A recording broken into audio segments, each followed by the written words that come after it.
Guys এই যে আমার আদার বাগান, আজকে আদা তুলে উত্তোলন করে দেখবো কেমন আদা হয়েছে। এই আদা চড়িস না আগেই, সুন্দর করে আদাটা তুলতো। এই যে হাসে দে ইয়ে কর, এগুলো ভাঙিস না, এটা ফলন কম হয়েছে, এটা তাও অর্ধেক তোলা হয়েছে। ব্যাগ কাটিস না, আবার হবি রে দাদা, সাইড থেকে খালি ঠেলা মার, তাহলে উঠে যাবি। এই সে আদা আমার, দেখেন সবাই। যদি কারো এই ভাঙ্গি চুকে তুই একটা আদার চাপ দেখাবো না, গোটা তুলে মাটি ফেলা দিস না, মাটির সেই ভিটামিন কিন্তু এগুলো। গোবর আছে, গোবর ওটি ওই সাইডে আদা আছে। এই দূরের থেকে এই দূরে পাশি আর একটা তুলবো, আর একটা এই একটা তুলবো। দেখেন ফলন দেখেন, যন্ত্র চলে আসিছে আমার। এই আদা তো উত্তোলন করা হচ্ছে।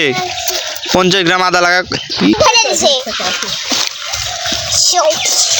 আমার আদা তোলা দেখতে চলে এসেছে প্রচুর জনগণ। ভাগ্নে আলু আমার, মাই ব্রাদার।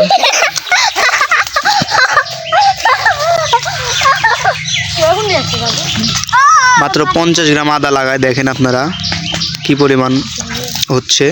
শুধু যত্নের উপরেই ফলন হয়। যদি আপনাদের কারো লাগে ইনবক্স করবেন। মাত্র 300 টাকা কেজি আদা।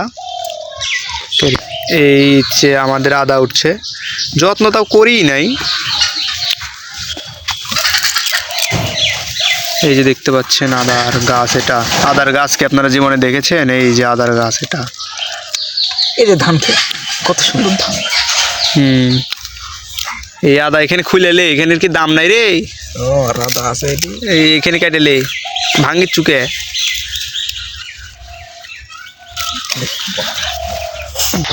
এই যে আর একটা চাপ, এটা